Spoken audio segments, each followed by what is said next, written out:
welcome back. My name is Prachi Soni, and you are here in Progress with Prachi. Today, we are here for an essay discussion on impact of modern technology on farming. तो ये जो farming का मुद्दा है ये पिछले 6-7 महीनों से काफ़ी ज़्यादा चर्चा में है. इनफैक्ट मोर देन दैट काफ़ी ज़्यादा न्यूज़ में रहता है. हर समय आप कुछ ना कुछ फार्म बिल्स का, आप तो थोड़ा because of the second wave थोड़ा सा ठंडा पड़ गया है, but it was in news. So kuch na kuch it is related to I will not be talking directly about the farm bills, but this is related to farming agriculture. So let's start. So agriculture, I have written a quote from Thomas Jefferson. Agriculture is our wisest pursuit. मतलब agriculture एक ऐसी चीज़ है जो हमने हमारा सबसे अच्छा contribution रहा है इस दुनिया में, क्योंकि ये ना ही सिर्फ वेल्थ में कंट्रीब्यूट करता है, बट एग्रीकल्चर से आपको अच्छे मॉरल्स भी मिलते हैं और खुशी भी मिलती है. So agriculture is our wisest pursuit because it will in the end contribute to your good wealth, good morals and happiness. तो जब ये फार्म बिल के अगेंस्ट रिवोल्ट शुरू हुआ 2020 में, इसके बाद इसके आसपास जो डिबेट्स थी बहुत ज़्यादा हो गई थी कि क्यों इंडियन एग्रीकल्चर को रिफॉर्म्स की ज़रूरत है, नहीं है, क्या अलग अलग फार्मर्स, पॉलिटिशियन, स्पेशलिस्ट सब ने अपने अपने व्यूज़ दिए, ओपिनियंस दिए, डिफरेंट व्यूज़ प्रेजेंट करे कि क्या ये फार्म बिल्स इम्प्लीमेंट होने चाहिए या नहीं होने चाहिए, या कुछ और मैकेनिज़्म होना चाहिए, कुछ बेटर तरीका होना चाहिए फार्मर्स के लिए कुछ बेटरमेंट करने का. सो ये डिबेट्स चलती रही. आज की डेट में अगर हम बात करते हैं तो हमारी ये जो मॉडर्न टेक्नोलॉजी है, बाहर की कंट्रीज इतना अच्छा कर रही हैं, पॉपुलेशन बढ़ती जा रही है, प्रोडक्टिविटी कम होती जा रही है, और अब कोविड-19, ये सारी चीज़ें एग्रीकल्चर पे बहुत प्रेशर क्रिएट करती हैं, बहुत दबाव डालती हैं, और जिसकी वजह से आपका जो प्रोडक्शन है, जो रिटर्न्स आ रहे हैं एग्रीकल्चर से, वो कम हो जाते हैं. इंडिया में करीब 60% जो पॉपुलेशन है आज भी एग्रीकल्चर पे डिपेंडेंट है, एग्रीकल्चर सेक्टर पे डिपेंडेंट है. नए तरीके, नए मेजर्स निकालना, हर चीज़ में new things, change is a law of nature, और आपको चेंज होना पड़ेगा, आपको चेंज एक्सेप्ट करना पड़ेगा. सो मेजर्स आपकी ग्रोथ को, डेवलपमेंट को बढ़ाते हैं, बट ये जो नई टेक्नोलॉजी है ऑब्वियसली उसकी आपकी ग्रोथ बढ़ेगी, डेवलपमेंट होगी, बट ये जो टेक्नोलॉजी है इसके साथ साथ कुछ प्रोज और कॉन्स भी अटैच्ड होते हैं, कुछ अच्छी चीज़ें, कुछ बुरी चीज़ें भी अटैच्ड होती हैं. इनको हम थोड़ा लेटर देखेंगे. पहले हम थोड़ी सी मॉडर्न टेक्नोलॉजी की बात करते हैं कि एग्रीकल्चर में ऐसा क्या क्या आप इनोवेट कर सकते हो जो अभी नहीं हो रहा है. सबसे पहले तो सेवरल ओपिनियंस हैं कि आप किस तरीके से एग्रीकल्चर को सस्टेनेबली कर सकते हो. नए एरियाज़ एक्सप्लोर हो सकते हैं, जैसे कि सबसे पहला है zero budget natural farming. Zero budget natural farming का आप इसकी यूट्यूब पे बहुत इजीली आपको वीडियोस भी मिल जाएंगी, बट मैं आपको अगर थोड़ा संक्षिप्त में बताऊं तो ज़ीरो बजट नेचुरल फार्मिंग का सिंपल सा मतलब होता है, आप जितने भी जैसे आपने क्या किया, आपने एक खेत लिया, उसमें आपने गाय भैंस भी पाल रखी है, उसमें आपने मुर्गी भी पाल रखी है, उसमें आपने खेती भी कर रखी है. इस केस में क्या होगा, आपकी खेती के लिए आपको बस मतलब आपकी खेती आपको गाय भैंस का जो वेस्ट होगा उससे आपका फर्टिलाइजर्स और वो सब केमिकल्स हो जाएंगे.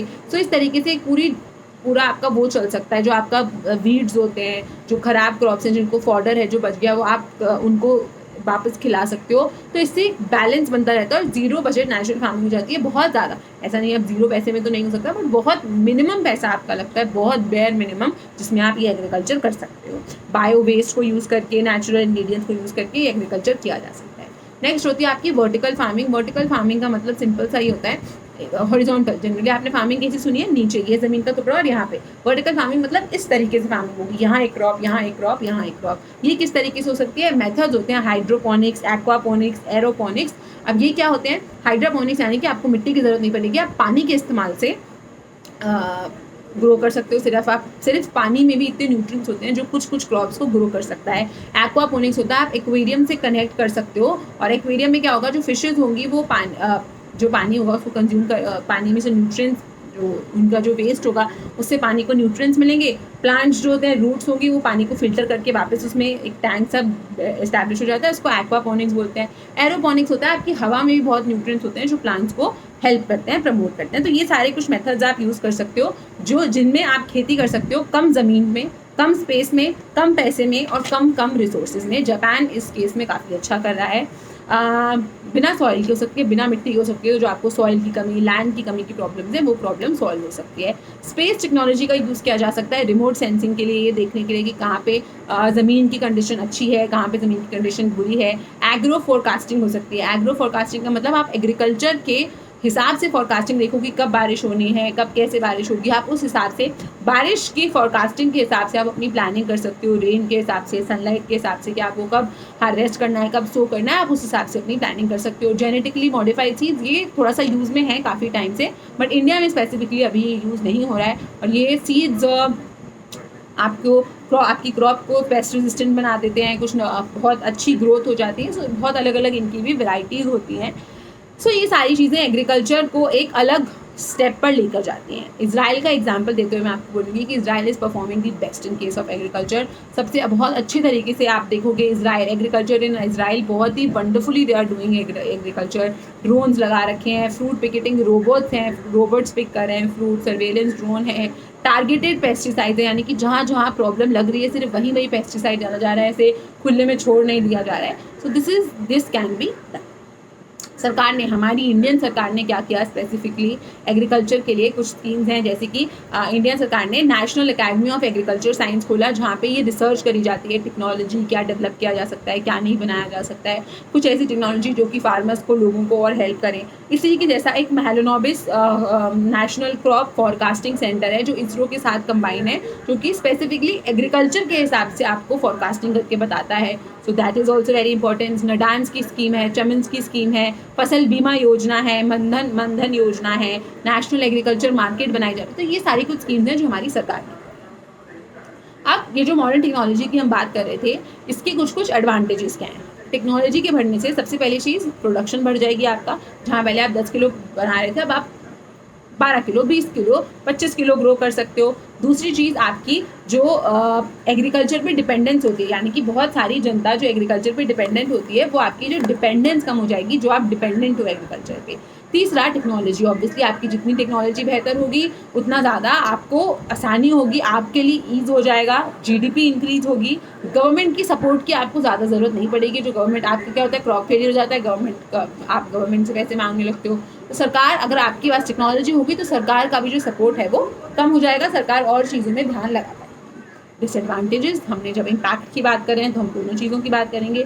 डिसएडवांटेजेस क्या है, जनरली जो टेक्नोलॉजी होती है, नई टेक्नोलॉजी अगर हम बात कर रहे हैं तो नई टेक्नोलॉजी न्यूट्रिएंट्स ज़्यादा कंज्यूम करती है, यानी कि अगर आप उसको सॉइल में न्यू टेक्नोलॉजी, जैसे जब हमने ग्रीन रेवोल्यूशन लाए थे, हमने HYV सीड्स यूज़ करी, वाटर, उससे क्या हुआ, आज की डेट में हम देख रहे हैं कि किस तरीके से पंजाब हरियाणा की जो मिट्टी की क्वालिटी है वो बहुत ज़्यादा ख़राब हो गई है। सो ये सॉइल में से बहुत ज़्यादा न्यूट्रिएंट्स एब्जॉर्ब करती है। सेकेंड थिंग, जितनी ज़्यादा टेक्नोलॉजी एडवांस होगी उतनी ज़्यादा टेक्नोलॉजी महंगी होगी। तो महंगी होगी तो हमारी कंट्री बीइंग डेवलपिंग कंट्री, लोगों के पास इतना पैसा नहीं है कि tons and tons of money वो टेक्नोलॉजी पे इन्वेस्ट कर सकें। दूसरी चीज़, अब ये जो कॉस्ट है, बढ़ती हुई कॉस्ट है, इसकी वजह से जो फार्मर्स हैं वो लोन लेते हैं, डेट लेते हैं, कर्जा लेते हैं, और वो उसको बाद में पे नहीं कर पाते हैं, जिसका रिजल्ट होता है फार्मर की सुसाइड।